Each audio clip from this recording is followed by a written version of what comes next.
Hey everyone, welcome to Quarterbash. I'm Dave.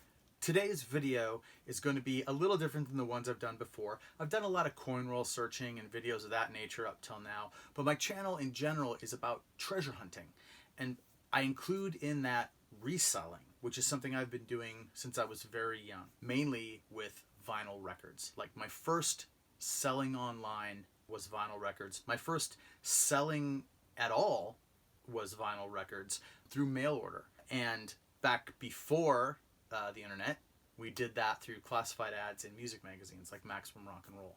So that is a type of treasure hunting that I still engage in, probably more than anything else. Look for vinyl records to sell. And for years after the classified ads era passed and we got, into the modern internet era, eBay was the place to sell records. I mean, I also sold records through a record label that I had through my website, and I did merch fulfillment for a band called Himsa. And for a while for Rocky Votolato. So I've done a lot of different t-shirt and records and things being sent in the mail off of orders off of websites. But in terms of selling rare records, I would sell them on eBay.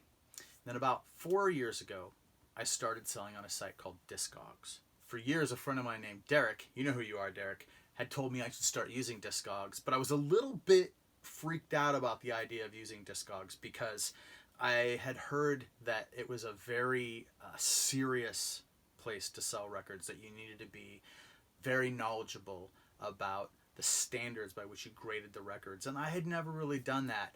I knew that there was a grading system that went from all the way up to mint, and then very good, and VG plus, and some records would be good. If it was good, that didn't mean it was good by other people's standards.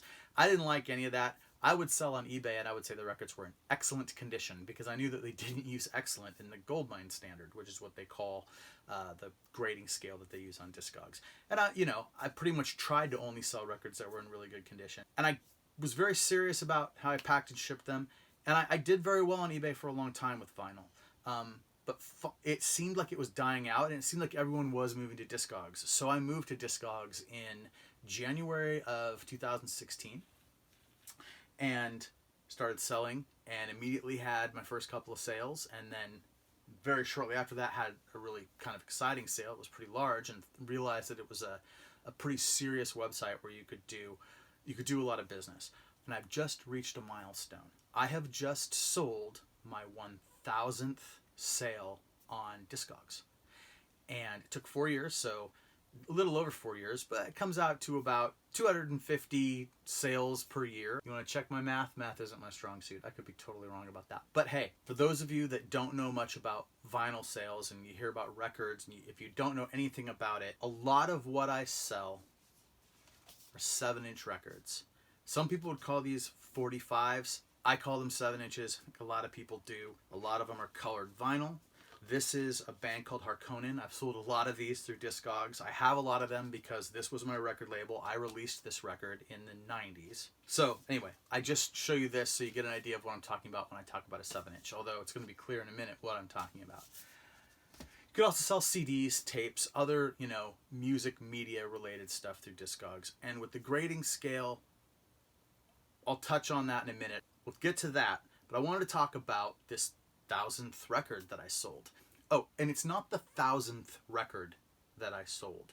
It's the 1,000th transaction on Discogs. Some of those transactions could be for as many as 10 or 12 records. It's an order that someone makes. You can have a lot of stuff in one order. You have a lot of stuff in your shopping cart, and so then you go through and complete the order and pay for it all. So it's probably more in the neighborhood of 4,000 to 5,000 items that I've sold through Discogs over the last 4 years. Honestly, a couple of those transactions probably never went through and the people didn't pay.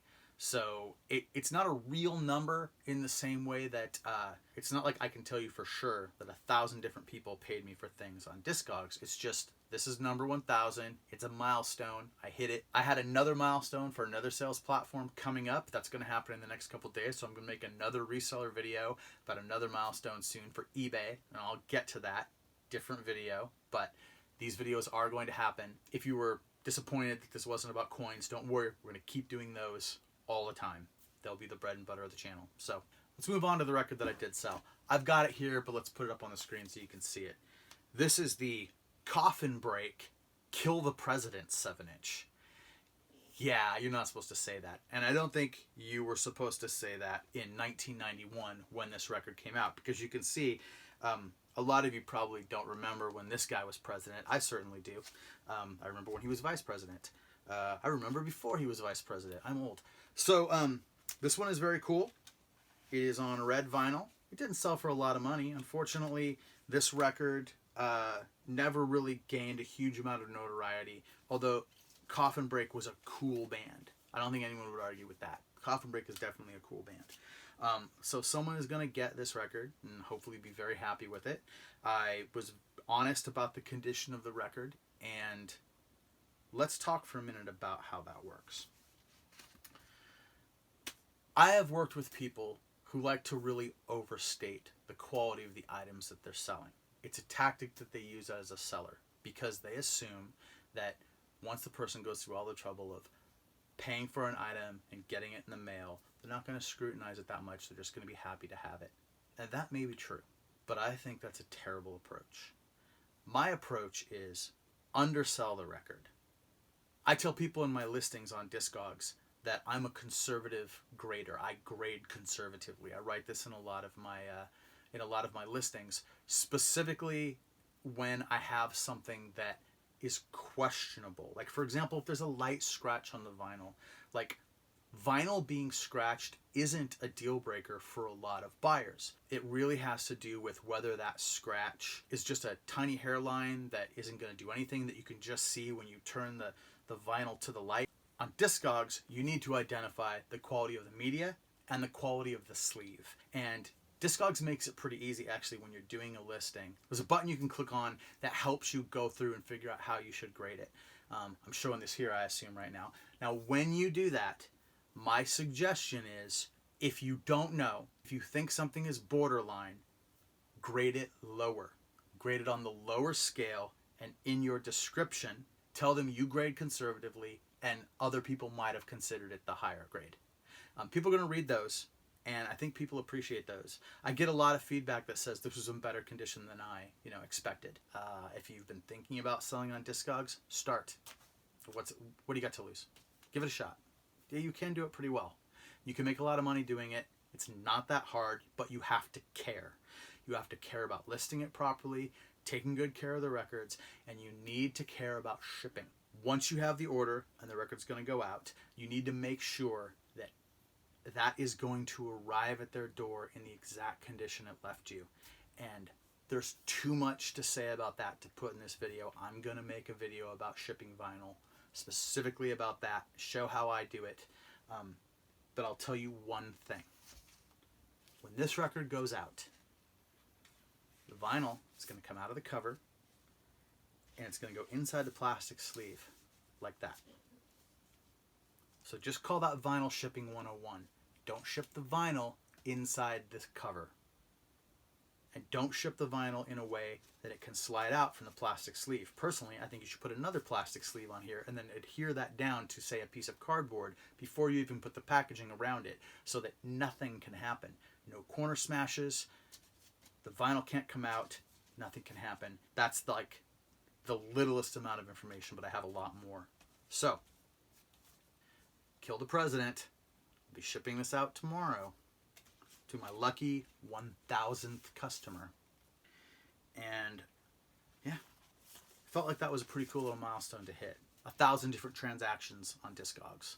So now I guess the next milestone is 2,000. We'll see how fast I can get to that. All right. Thanks for watching. See you next time. Thanks. Oh, I was going to tell you about this record. This is the Face to Face Big Choice LP on blue vinyl. The cool thing about this record is it came out in 1995 at a time when record companies were not sure about vinyl.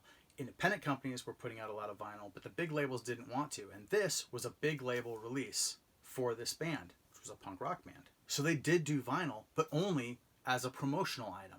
So on this record, it says for promotion only, not for sale. If you have one of these records, you didn't get it by buying it in a record store, unless whatever DJ or magazine it was sent to for promotion to get reviews just sold their records off to a store and you found it somewhere. But there were not very many made. They were really sought after. I actually did not have any idea when I put this up how much it was actually worth. Truthfully, I think I probably could have got more for it, but I learned, and I was pretty happy with what I did get for it.